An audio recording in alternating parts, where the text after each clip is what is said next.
Hi, my name is Ruth Donnelly from Coachwood Nursery in Somersby, New South Wales, Australia.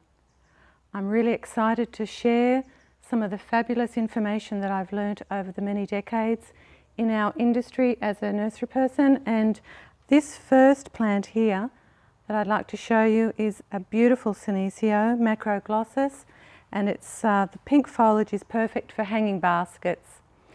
So at the moment we're going to be doing a whole range of beautiful succulents for hanging baskets, and these ones here are perfect for both indoors and outdoors. This one in particular, this Nematanthus, is fantastic as an indoor hanging basket plant. Hanging baskets are very popular at the moment. We sell a lot of them and we sell a lot of plants for hanging baskets, but sometimes you need a little bit of help with how to keep them going for many years and ironing out some of the issues that they can have.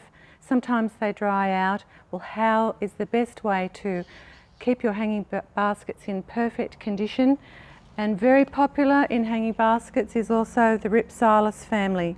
We have probably over 22 varieties of Rhipsalis, and they make amazing indoor plants as well as shade-loving hanging basket plants.